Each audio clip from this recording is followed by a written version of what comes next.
Hello guys, before we get into today's video, I please ask that you watch the entire thing. I normally never do this, but in this case, given the circumstances, I have to tell you explicitly in the beginning, hey, watch this entire video before you make a comment.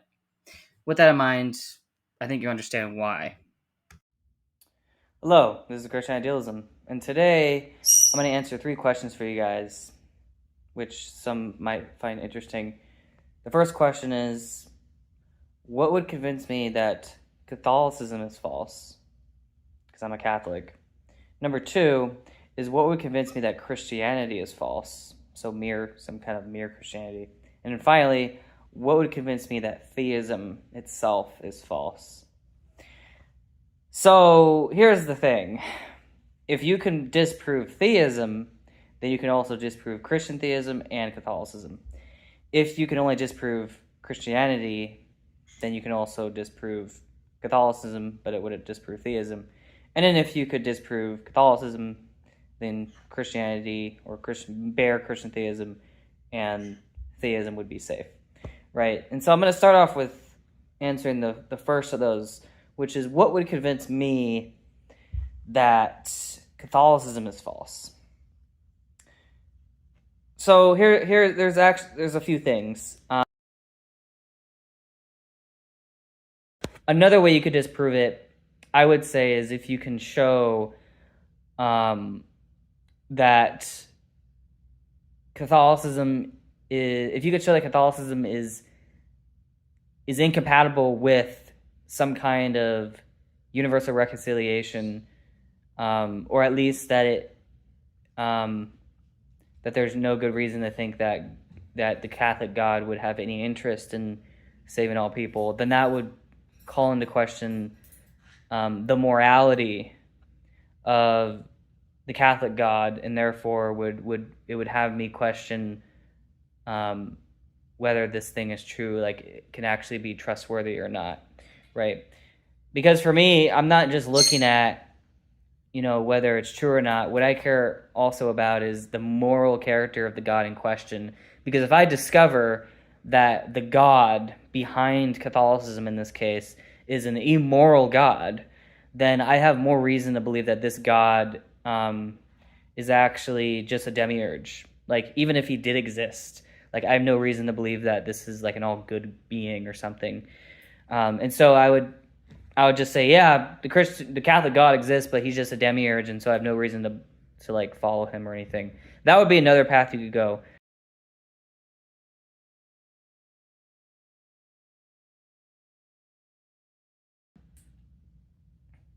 Another thing that would push me against Christianity is if I learned that eternal conscious torment was the only possible interpretation. Now, of course, I was going to mention this in the Catholic section, but I think it's actually more relevant for the Christianity section, because if it's the case that eternal conscious torment is the only possible interpretation, and that we have to accept the proposition, like from an infallible standpoint, if we have to accept the proposition that there is any creature that is eternally in hell, then I basically have to accept the proposition that, well, sin won. So like God didn't actually save everybody. But then more importantly, that evil actually won. So God's not the victor in the story. God failed his mission. And so if I learned that is the only possible interpretation that I can take, and that there's no way around it just from a biblical perspective or something, then I would just leave Christianity and be like, hey, well, then the Christian story is false, because if Christianity is true, and if an all good being exists, if there's a perfect God that exists, then I would predict Christianity, if it's true, to be the best possible story, right? And of course, the best possible story is the story of universal reconciliation. But if I learn that Christianity is not that story, that Christianity is actually against universal reconciliation, then I would just leave Christianity and be like, hey, well, then it's just not the best possible story, and therefore, whoever, if there is a perfect God that exists, he's just not in charge of the Christian religion in the first place. So that would be a way I would be convinced that Christianity is false. So yeah, obviously I was very wrong to make that kind of inference. So, as some of you guys know, I am no longer a universalist.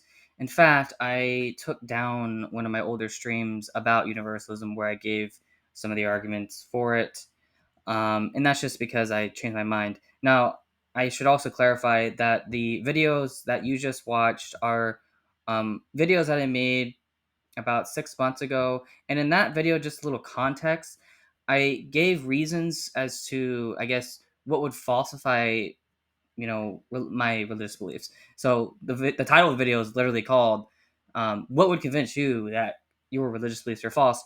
And the issue is, of course, I agree with pretty much everything I said in that video, except for what I just laid out here, which is that this eternal, which is that which is that any non-universalist view, if true, would disprove Christianity or disprove Catholicism. I think that is too strong of a conclusion at this point, obviously, because I don't hold to it. I don't hold to universalism, and yet I'm still a Catholic. So let me sort of explain how I got to this point. Um, so obviously, I think that there are still going to be certain conceptions of hell that are going to be morally problematic. So in some sense, I haven't necessarily abandoned what I fully claim there, but rather it needs to be. I guess my view now is a little bit more nuanced. So, what do I mean by this? Well, obviously, I think that any view of hell where people are getting tortured in a torture chamber or getting burned up in the literal sense, obviously, I think that's still morally wrong for God to allow. Obviously, I think those versions of hell that people conceptualize are obviously morally wrong. And if those were the conceptions of hell that we were forced to accept as Christians, then yeah, that would be extremely morally problematic, and you should not be a Christian if you have to accept that view. I firmly, so in some sense, I could still, at least the moral intuitions behind what I said in that video, I still stand behind. So in that sense, I still agree that if it were the case that we were forced to accept a morally problematic view of hell, then yeah, you shouldn't be a Christian.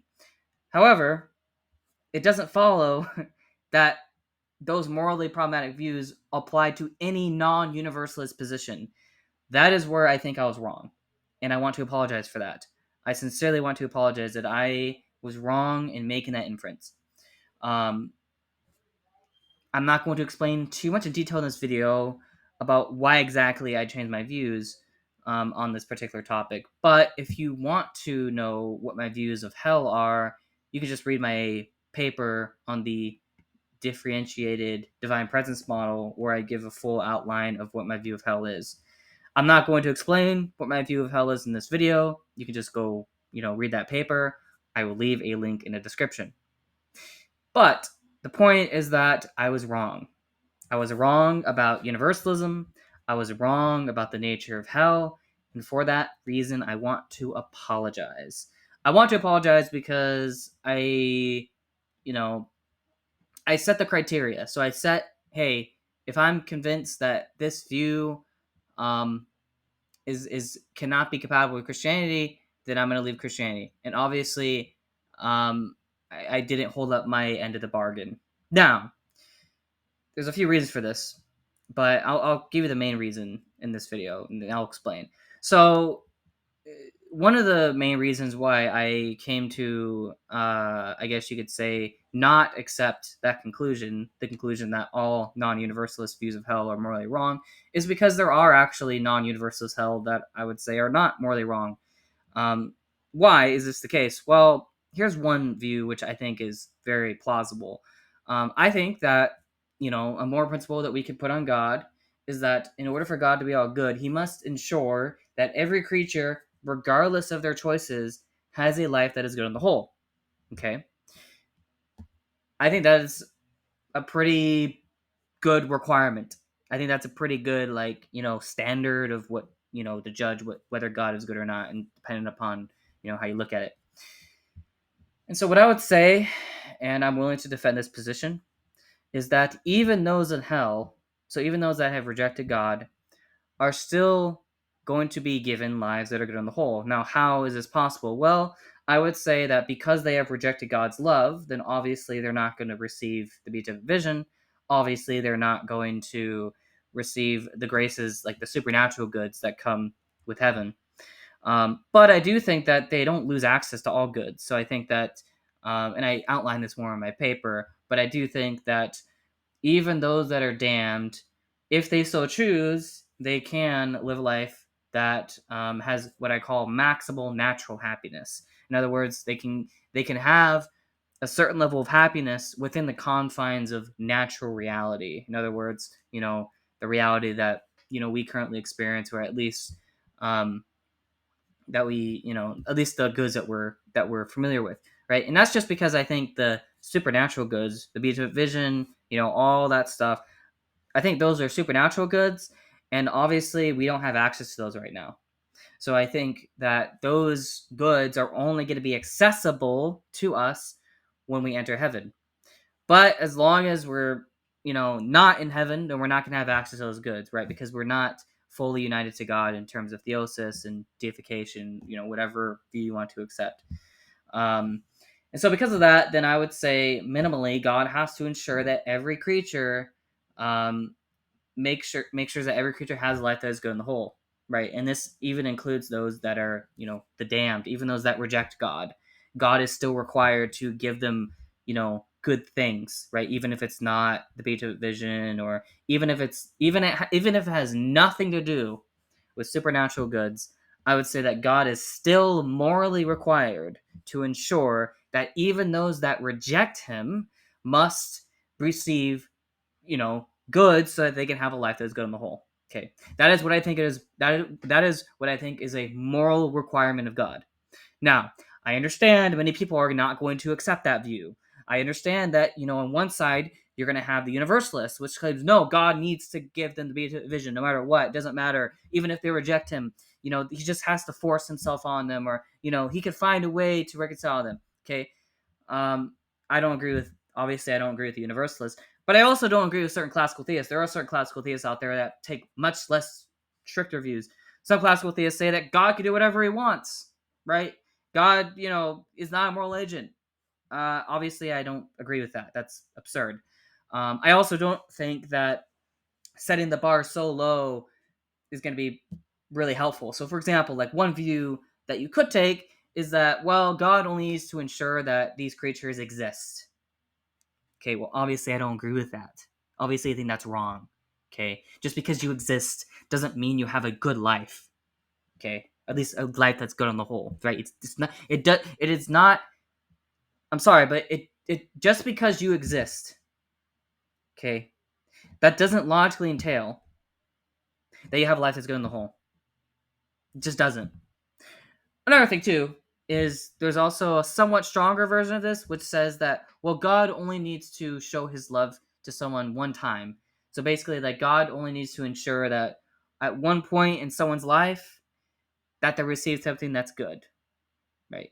Obviously, I think that view is also wrong. I don't think it's strong enough. Um, that's just my moral intuition. Okay.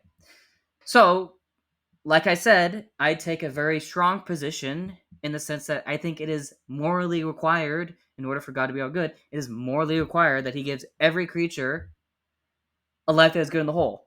Okay, not just the opportunity, okay, not just the opportunity, but actually he does give it to them. Okay, that's my view. Okay, and this also, again, like I said, this also even applies to even the worst people imaginable that you could ever imagine, like Hitler, Stalin, whatever, Mao, right? I would say God is still required to give them a life that is good in the whole. Okay, of course, I'm talking about the afterlife. Same thing applies to Satan and the demons. I think God is morally required, given his goodness, to ensure that they are given lives that are good in the whole. Now, again, are they going to accept his love? Of course not. They don't. That's why do you think that's why they're in hell? The reason why they're in hell is because they deliberately reject God's love. Okay. But you could still receive good things even if you reject God's love. So, for example, I'm not going to mention who he is, but I know someone personally who receives gifts a lot, right? And yet they don't acknowledge the love, or they don't recognize the love that that person gives them. Okay, that happens a lot in family situations, where one person will send gifts to someone else, and then that other person doesn't really acknowledge, um, doesn't give love back to the individual, right? I think the same thing applies, to those that reject God and God. So obviously, I think that God is going to give as much goodness as he possibly can to those that reject him, right? And they're going to, of course, I would argue, you know, take those goods that God gives them, but because of their selfish nature, they're not going to give love back to God. That's my view of what I think hell is, at least in the overall scheme. Obviously, there's more nuance to that. If you want to understand my view of what I think the suffering of hell is, again, just read my paper. I explain it pretty well. But again, like I said, obviously I was wrong. Obviously, it's not required. Okay, in order to satisfy the principle that God must ensure that every creature gets a life that is good on the whole, that doesn't logically require that every creature gets the beatific vision. Okay, and I guess the main reason for this is because the beatific vision is something that is far beyond natural goods. It's something that is so good that we can't even really understand it. Another thing too to consider, this is something that I wasn't even really thinking about when I was a Universalist. But heaven is also a marriage. Okay, heaven is a marriage between you and God. Right now, of course, that's just sort of an analogy of understanding how Christ is married to his bride. Right, but if you want to become saved, you have to accept Christ's gift. Okay, you have to accept it freely. You have to accept it without coercion. Okay, um, it's not something that's guaranteed to you. Okay, that's the that's the idea. So obviously, God is going to be maximally good to all people, right? He's going to try to be, but the way that they respond to him is going to determine the degree of goodness that they receive. Okay, and so if you have somebody that just doesn't want to be a part of that, doesn't want to be wedded to God, doesn't want to be united to God, right? That's what hell is. Okay, that's all it really is at the end of the day. Okay, does it mean that they're going to lose out on all possible goods? No, of course not. Obviously, I think that God is still going to ensure that they receive natural goods, right? He's going to give them as many goods as he can. But it does not logically entail, but again, God's goodness does not logically entail that he must give every single creature beatific vision. I'm sorry. I just don't accept that. That is such a strong position that you're going to have to say that every creature would have the inclination eventually. And I don't know. For me, of course, I don't really give any reasons why I reject that strong form of universalism on the outset. But I think at the end of the day, right, people are going to have to freely come to accept, that kind of gift, right? It's the highest gift that God can give us, right? I mean, as Catholics, and again, if you're a Protestant, maybe this doesn't apply to you, but as Catholics, right, the Eucharist itself is the highest gift that God can give us. He's literally given us his body. Okay, there's nothing else greater than that. Nothing. In the same way, right, the beatific vision is the greatest thing that God can give us. Okay, there's nothing greater than him. And so if someone rejects him, if someone rejects God, then they're just not going to receive it. But obviously, I don't believe that because they reject God, and therefore they've, rejected all possible goods. That doesn't follow. Okay. Obviously, I think they're still going to accept the natural goods that they receive in hell. Right. And so therefore they will have a life that's good in the whole, even if, right, even if they're not saved. Anyways, that's all I have to say. Again, if you want to understand my full view on what hell is, just read my paper. And with that, God bless you all.